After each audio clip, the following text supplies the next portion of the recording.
Ngayon araw, may isang tanong na unti-unting lumalakas sa usapang depensa at ekonomiya ng bansa.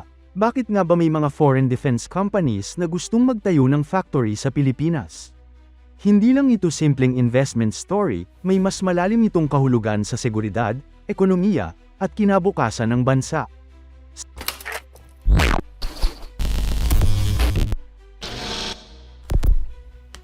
Sa isang panayam kay Karen Davila, ipinaliwanag ni Gilberto Teodoro Jr. na ang tinatawag na Defense Industrial Hub ay hindi basta proyekto ng gobyerno. Isa itong business venture na nakadepende sa foreign direct investment at joint ventures. Ibig sabihin, hindi ito ipipilit, kailangan pa ring kumbinsihin ang mga foreign companies na sulit ang pag-invest nila sa Pilipinas. At dito pumapasok ang realidad, hindi porket gusto ng isang bansa na maging defense hub ay automatic na darating ang investors. Katulad ng ibang industriya, may tinitingnan ng mga kumpanya, kuryente ba ay stable? Maayos ba ang logistics? Kumpleto ba ang infrastructure? May sapat bang skilled workers? At higit sa lahat, madali ba magnegosyo sa bansa? Kung tutuusin, matagal ng hamon sa Pilipinas ang ilan sa mga ito. May mga lugar na hindi pa rin consistent ang power supply. May bottlenecks sa transportasyon at ports. Pero sa kabila nito, bakit may interes pa rin ang mga bansang tulad ng Estados Unidos, Japan, United Kingdom, France, India, South Korea, at maging ilang Baltic states? Simple lang ang sagot, strategic ang Pilipinas. Dagdag pa dito, hindi lang lokasyon ang tinitingnan ng mga foreign defense companies. Malaki rin ang factor ng umiiral na alliances ng Pilipinas. Sa mga nakaraang taon, mas lumalim ang ugnayan ng bansa sa mga kaalyado nito sa larangan ng depensa, hindi lang sa training kundi pati sa interoperability at joint operations. Ibig sabihin, kung magtatayo sila ng manufacturing dito, mas madali nilang ma-integrate ang produksyon sa mga existing supply chains ng kanilang militar. Hindi na kailangang magsimula sa zero dahil may foundation na. Bukod pa riyan, may tinatawag na forward positioning strategy ang ilang bansa. Sa halip na lahat ng production ay nasa sariling teritoryo, mas pinipili nilang ailapit ito sa mga rehiyong may potential na conflict o mataas ang demand. Sa ganitong setup, mas mabilis ang deployment, mas mababa ang logistics cost, at mas efficient ang overall operations.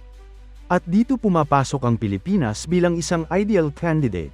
Isa pang mahalagang punto ay ang demographic advantage ng bansa. Bata ang workforce ng Pilipinas kumpara sa maraming developed countries na tumatanda na ang population. Para sa mga defense companies, malaking bagay ito dahil nangangahulugan ito ng long-term labor sustainability. Hindi lang sila kukuha ng workers ngayon, kundi nag-i-invest din sila sa workforce na pwedeng magtagal ng dekada. At kung tutuusin, hindi na bago sa Pilipinas ang ganitong klaseng industriya. May mga naunang proyekto na rin sa shipbuilding, aerospace parts manufacturing, at electronics na nagsilbing patunay na kaya ng lokal na industriya na sumabay sa global standards. Kaya para sa mga foreign investors, hindi ito blind risk, kundi calculated move na may basehan na. Sa kabuuan, mas nagiging malinaw na ang interes ng foreign defense companies ay hindi aksidente. Ito ay kombinasyon ng strategy, opportunity, at timing, at nasa Pilipinas ngayon ang pagkakataon para patunayan kung kaya nitong i-level up ang sarili nito bilang isang seryosong player sa global defense landscape. Tingnan mo ang mapa, nasa gitna tayo ng mahalagang ruta sa pagitan ng Pacific Ocean at ng South China Sea. Ito ang isa sa mga pinaka-critical na shipping lanes sa mundo. Sa panahon ngayon na tumataas ang tensyon sa Indo-Pacific, mahalaga ang lokasyon ng Pilipinas hindi lang sa military presence kundi pati sa defense production. Bukod pa dito, ang Pilipinas ay kinikilala bilang isang like-minded country. Ibig sabihin, pareho tayo ng prinsipyo sa maraming Western at allied nations pagdating sa democracy, rule of law, at rules-based international order. Sa madaling salita, mas kampante ang mga bansang ito na makipag-partner sa Pilipinas kumpara sa ibang bansa na may ibang political systems. Pero hindi lang ito tungkol sa geopolitics. May malinaw ding economic incentive. Ayon kay Sec. Teodoro, isa sa mga dahilan kung bakit interesado ang Pilipinas sa ganitong setup ay ang income generation. Kapag nagkaroon ng defense factories dito, hindi lang para sa Armed Forces of the Philippines ang produksyon, pwede rin itong i-export sa ibang bansa.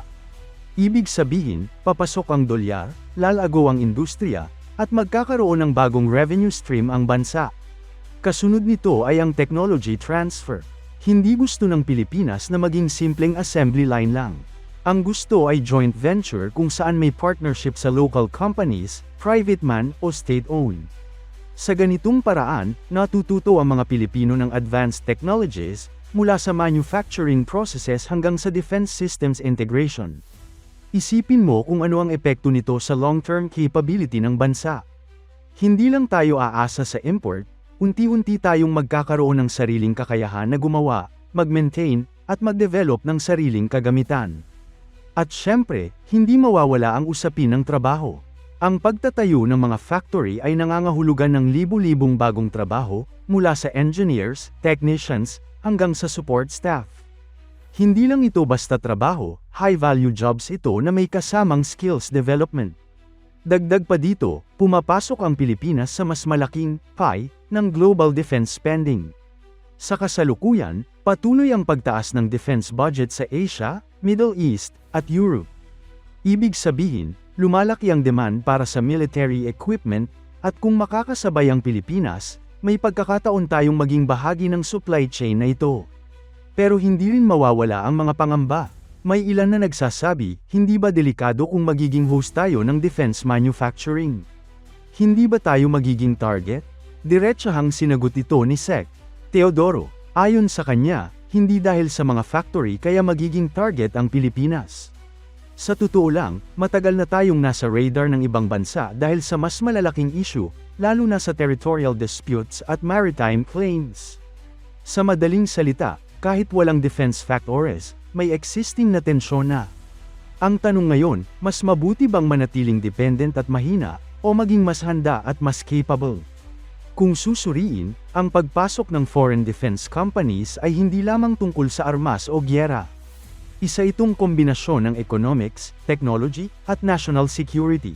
Pero hindi ibig sabihin nito ay automatic na magiging successful ang plano. Malaki pa rin ang trabaho na kailangang gawin ng Pilipinas. Kailangan ayusin ang infrastructure, ports, roads, airports. Kailangan tiyakin ang reliable power supply. Kailangan bawasan ang red tape at pabilisin ang proseso ng negosyo. At higit sa lahat, kailangan panatilihin ang good governance at transparency para makuha ang tiwala ng investors. Kung magagawa ito, malaki ang posibilidad na hindi lang isa o dalawang kumpanya ang papasok, kundi isang buong ecosystem ng defense manufacturing ang mabubuo. At kapag nangyari yun, magbabago ang papel ng Pilipinas sa rehiyon.